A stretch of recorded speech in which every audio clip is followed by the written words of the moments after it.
Hello friends, welcome back my YouTube channel. आज हम ऐसे पॉइंट की बात करने वाले हैं प्रेगनेंसी के दौरान कि आपको किन चीज़ों का सेवन करना चाहिए। जिन चीज़ों का आप सेवन नहीं करते हैं, इससे आपके बच्चे को परेशानी हो सकती है, तो आप वीडियो को लास्ट तक ज़रूर देखिए।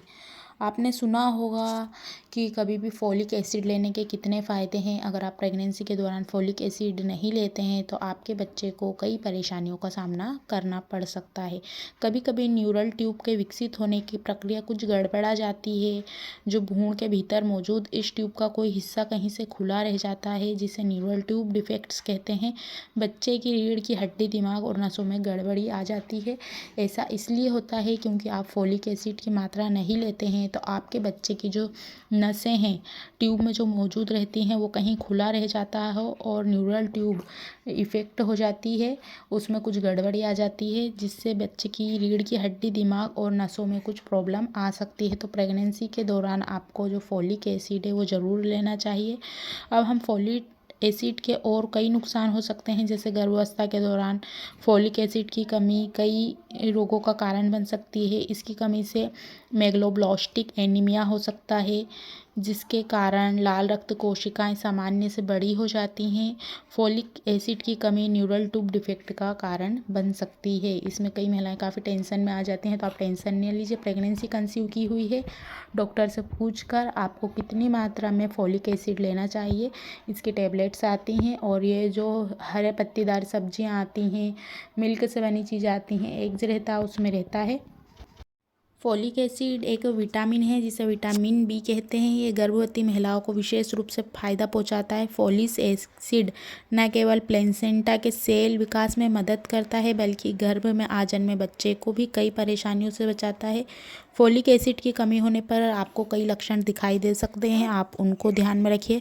आपको कमजोरी बहुत ज़्यादा लग सकती है, थकान लग सकती है, मूड स्विंग्स होना, चिड़चिड़ापन, लूज मोशन, भूख में कमी आना, सिर दर्द, जीभ पर छाले होना, वजन घटना या घबराहट होना। ऐसे लक्षण अक्सर आयरन की कमी होने पर भी दिखाई देते हैं, और ऐसे लक्षण फॉलिक एसिड की मात्रा नहीं लेने पर भी दिखाई देते हैं। तो आप तुरंत आपके डॉक्टर को संपर्क जरूर कीजिए। अब फॉलिक एसिड मात्रा आपको कितनी लेनी चाहिए, पहले हम वो जानेंगे। आप कोई सी भी ये जो दवाइयाँ रहती हैं, मन से बिल्कुल भी ना लीजिए। पहले अपने डॉक्टर को दिखा दीजिए, डॉक्टर की सलाह अनुसार लीजिए। फॉलिक एसिड मात्रा में लेने से बहुत ज़्यादा अगर महिलाएं लेती हैं तो उससे कई नुकसान हो सकते हैं। वैसे प्रेगनेंसी में 300 से 400 माइक्रोग्राम फॉलिक एसिड सेफ रहता है। ज़्यादा लेने से आपको पेट में ऐंठन, लूज मोशन, स्किन पर चकत्ते, नींद ना आना, चिड़चिड़ापन, भ्रम, जी मचलाना, पेट खराब होना और गैस होना, कॉन्स्टिपेशन होना, ये हो सकता है अगर आप ज़्यादा फॉलिक एसिड की मात्रा लेते हैं। वैसे प्रेगनेंसी कंसीव होती है महिला, एक बार सबसे फर्स्ट में 3rd मंथ में जाए या 4 मंथ में जाए, जाते ज़रूर हैं, तो उसमें उनको फॉलिक एसिड जो टैबलेट्स रहती है वो दवाइयाँ दी जाती हैं। अगर गवर्नमेंट का इलाज है तो गवर्नमेंट में दी जाती है, प्राइवेट का अगर आप इलाज करवाते हैं तो प्राइवेट हॉस्पिटल में भी दी जाती है। जितना अब आपको कितनी लेनी चाहिए, पहले 3 महीने के दौरान 400 mcg फोलेट लेना चाहिए।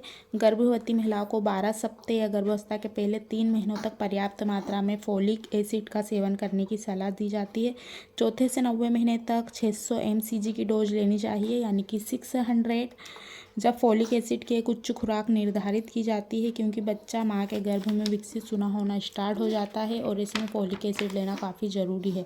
जो दूध से बनी हुई चीज़ें हैं आप वो ज़रूर लीजिए, क्योंकि इसमें फॉलिक एसिड रहता है। पानी लगातार पीते रहिए थोड़ी थोड़ी देर में।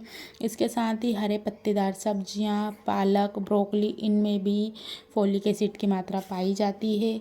सी फूड अंडे में भी, जो सी फूड अंडे रहते हैं उसमें भी फॉलिक एसिड होता है। साबुत अनाज, तिल, दाल, राजमा, लोबिया, कड़ी, छिलके वाले जो मेवे रहते हैं, कड़क वाले, अखरोट, बादाम, नींबू, संतरा, खट्टे फल, आम, अंगूर, केला, पपीता, सेब, इनमें सब में फॉलिक एसिड पाया जाता है, जो आपको पर्याप्त मात्रा में पोषण देगा और आपके बच्चे को कोई जो इफ़ेक्ट है उसका प्रभाव नहीं पड़ेगा। तो आप स्टार्टिंग में जैसे ही प्रेगनेंसी कंसीव होती है तो आपको 1st से 3rd मंथ में फॉलिक एसिड लेने की सलाह दी जाती है। उसके बाद आपको उसकी डोज थोड़ी बढ़ा दी जाती है। तो जैसे जैसे आपकी प्रेगनेंसी के मंथ बढ़ते हैं उस हिसाब से फॉलिक एसिड भी लेना चाहिए आपको। और आप स्टार्टिंग से हरे पत्तेदार सब्जियाँ खा सकते हैं, जिससे आपको कोई परेशानी ना हो, आपकी प्रेगनेंसी में कोई कॉम्प्लिकेशन ना हो।